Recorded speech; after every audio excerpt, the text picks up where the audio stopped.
अभी एसआईआर में बड़ी परेशानी हो रही है। मैंने खुद बात की बीएलओ से, आंगनबाड़ी बहनों से, टीचरों से मैंने बात की। जिस तरह का प्रेशर वो है, कितनी ही आंगनबाड़ी बहनों ने जो है, बीएलओ जो है, उन्होंने सुसाइड कर लिया है, कितनी परेशान है, रो रही है। मैंने इलेक्शन कमिश्नर को पत्र लिखा। हम एसआईआर की मुहिम में जुटेंगे, सब लोग एक एक अपने वोट की रक्षा करेंगे। ये बीज आजाद समाज पार्टी मुजफ्फरनगर में लगा रही 26 तारीख हम लोग संविधान की प्रस्तावना की शपथ लेंगे।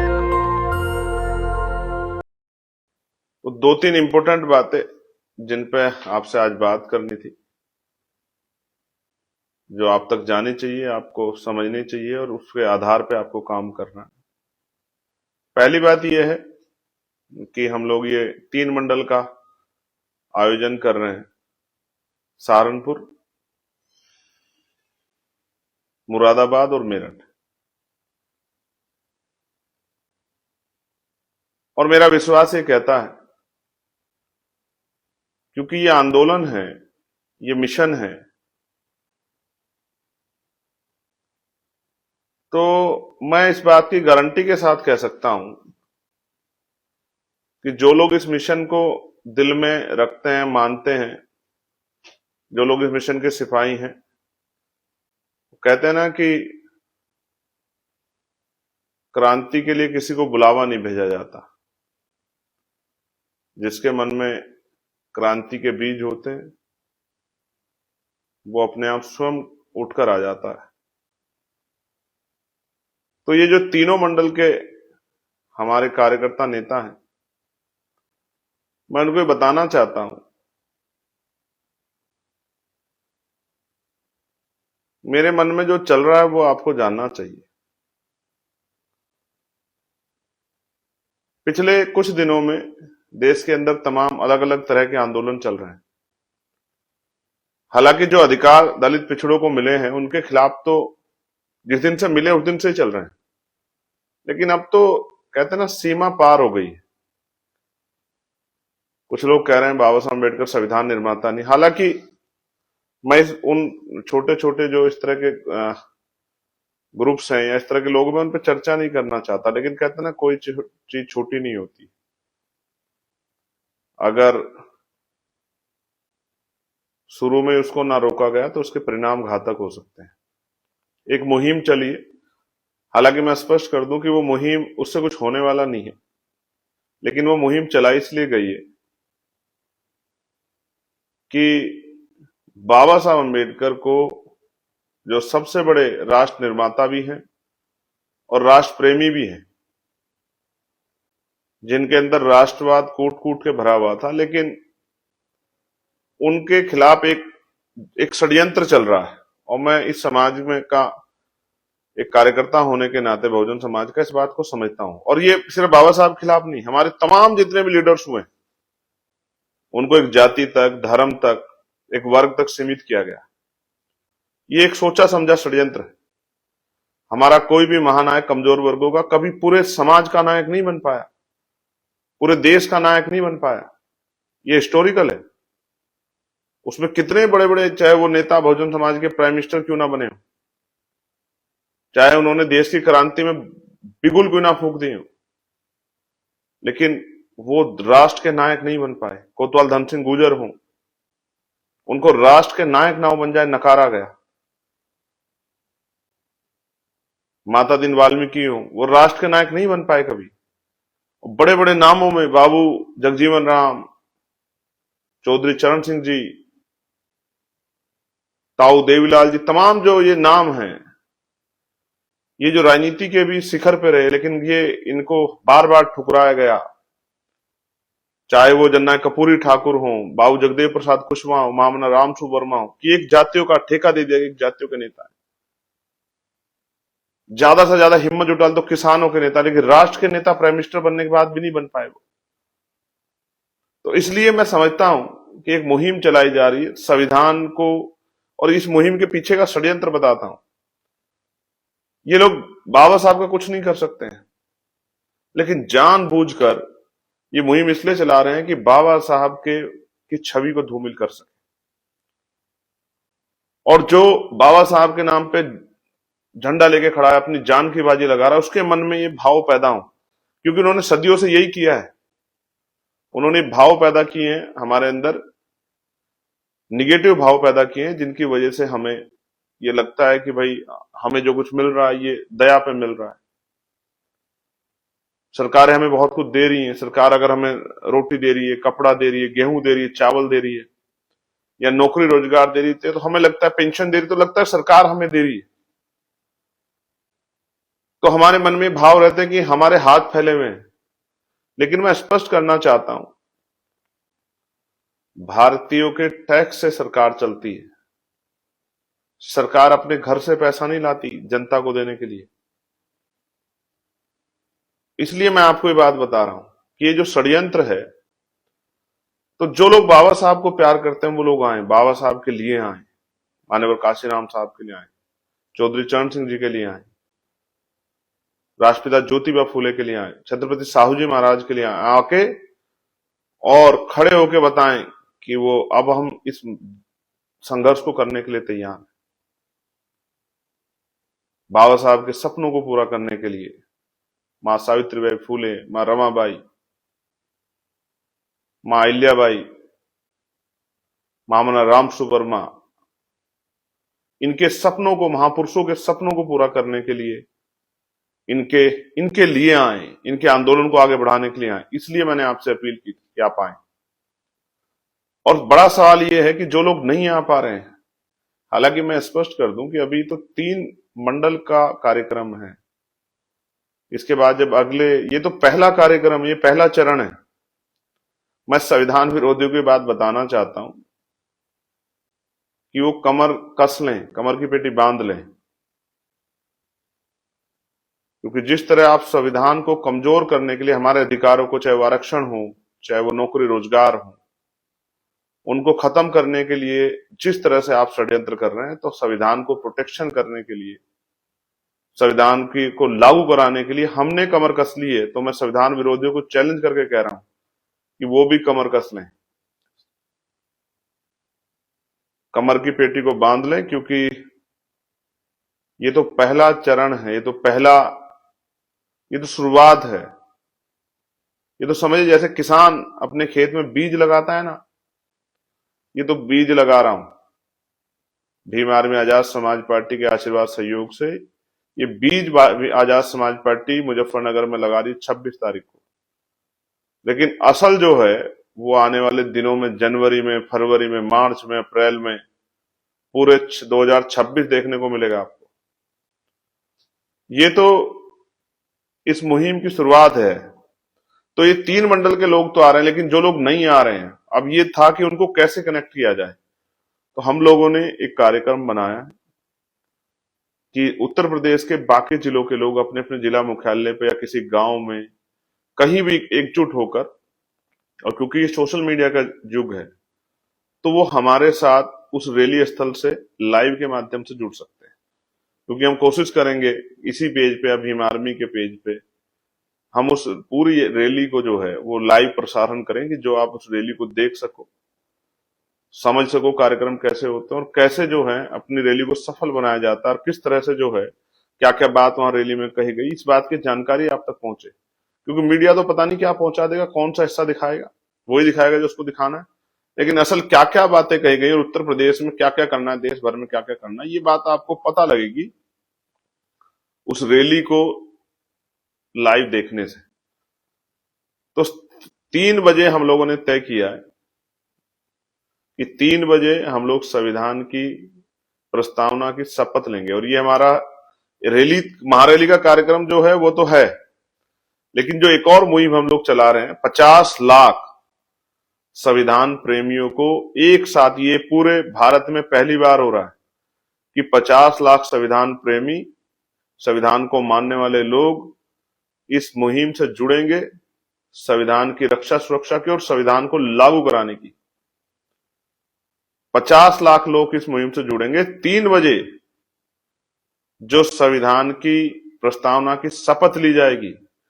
क्योंकि जो लोग संविधान खत्म करने का आंदोलन चला रहे हैं, जो बाबा साहब के, महापुरुषों के हमारे मिशन को कमजोर करने का आंदोलन चला रहे हैं, उन सब लोगों को मेरी खुली चेतावनी है कि 26 नवंबर संवैधानिक अधिकार बचाओ,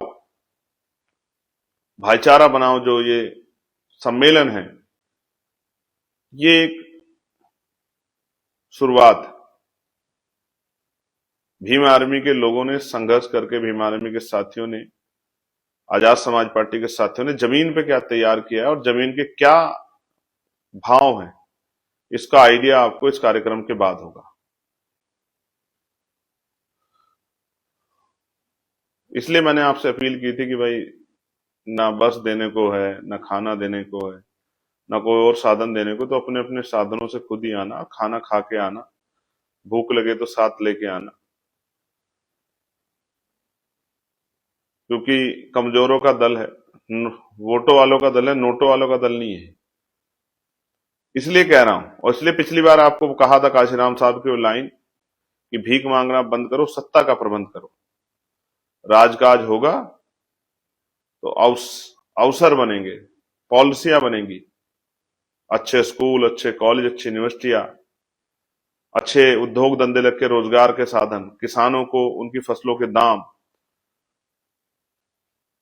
अच्छे हॉस्पिटल, अच्छी सड़कें, कम दाम पे बिजली, निजीकरण पे रोक, ठेकेदारी सुविधा प्रथाएं खत्म, पक्की नौकरी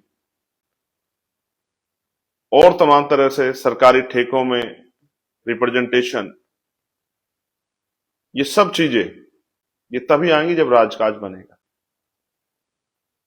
इसलिए प्रमोशन में रिजर्वेशन, पुरानी पेंशन, ये सारे विषय तभी आगे बढ़ेंगे जब राजकाज बनेगा। इसलिए जो लोग अन्य अन्य प्रदेशों में, वो उनको आना नहीं है, उनको वहीं अपने जिले में कार्यक्रम करके, मैं सभी को यहां सूचना दे रहा हूं, मेरे पास बहुत सारे मैसेज है मध्य प्रदेश के, राजस्थान के, हरियाणा के, उत्तराखंड के, हिमाचल के, जम्मू के,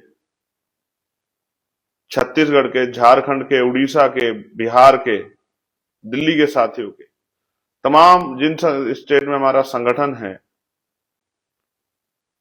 उन सब, छत्तीसगढ़ के उन सब साथियों के मैसेज है हमारे पास, बंगाल के, कि भैया हम भी आना चाहते हैं। मैं उनको ये कह रहा हूं कि भाई आपको अपने यहां पर कार्यक्रम करके और अपने यहां पर 3 बजे खड़े होकर अपने साथियों के साथ ये जो मुहिम है 50 लाख संविधान शपथ महाअभियान, इसका हिस्सा बनना है और संविधान की शपथ लेनी है और संविधान विरोधियों को जोरदार आगाज करते हुए वो फोटो वीडियो भी सोशल साइटों पे, अपनी फेसबुक पे, ट्विटर पे, इंस्टाग्राम पे और जो सोशल साइटें हैं उन पे जारी भी करनी है। उनको बताना है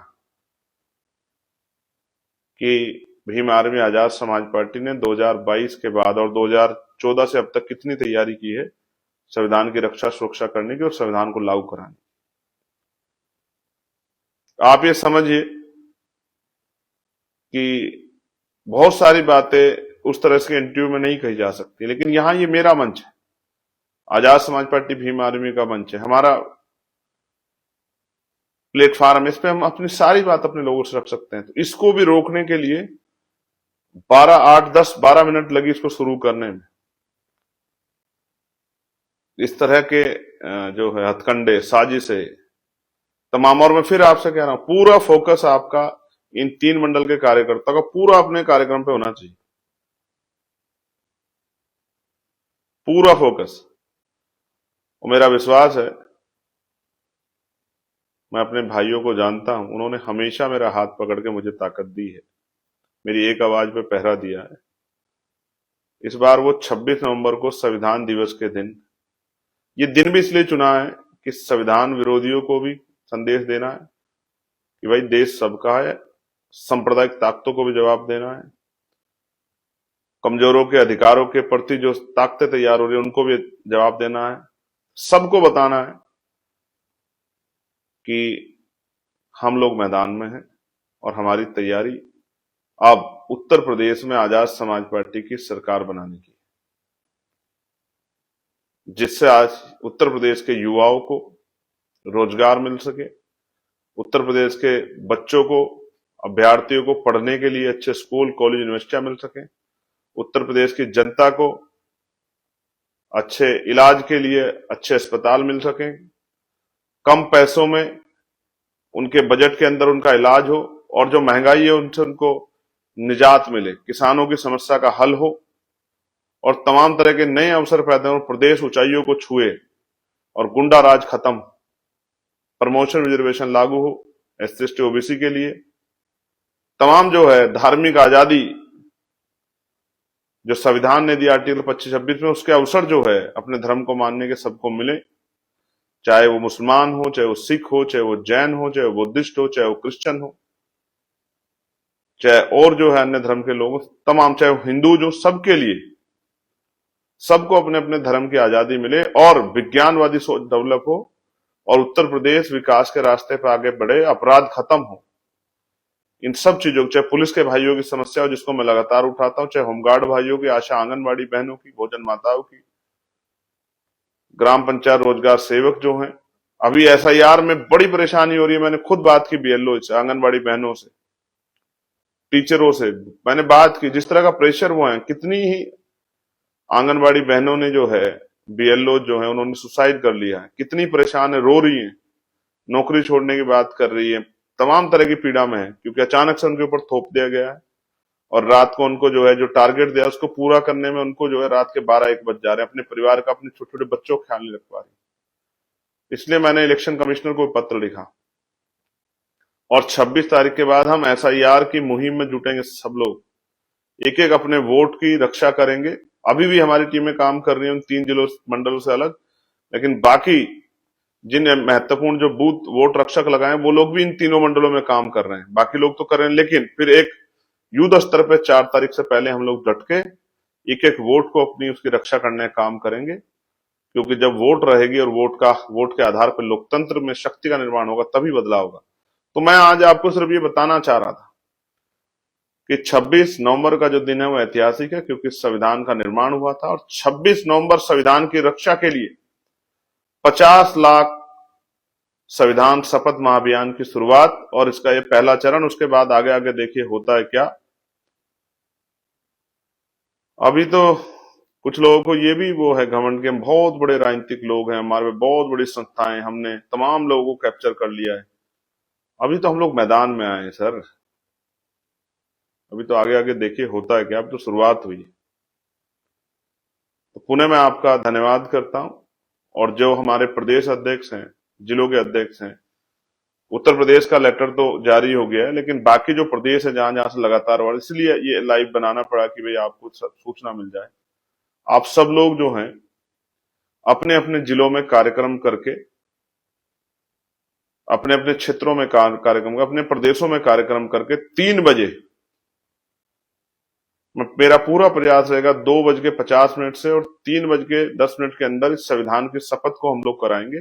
एग्जैक्ट 3 बजे का मेरा व्यक्तिगत कार्यक्रम मैं सोचता हूं हम लोगों ने बनाया है। 3 बजे हम लोग संविधान की प्रस्तावना की शपथ लेंगे और उसकी जो है कितने लोग संविधान प्रेमी जुड़ गए, इसके अभी डेटा जो है वो सोशल साइटों के जरिए जारी करेंगे। और आप सब लोग अपने अपने यहाँ जुड़े और जुड़ के संविधान की शपथ लें और इस लक्ष्य को पूरा करें और एक हाथ मिला के एक दूसरे के साथ आगे बढ़े। और जितने साथी यहाँ काम कर रहे हैं, गांव गांव जाकर प्रचार कर रहे हैं, मैं उनका दिल के गहराई से धन्यवाद करता हूँ।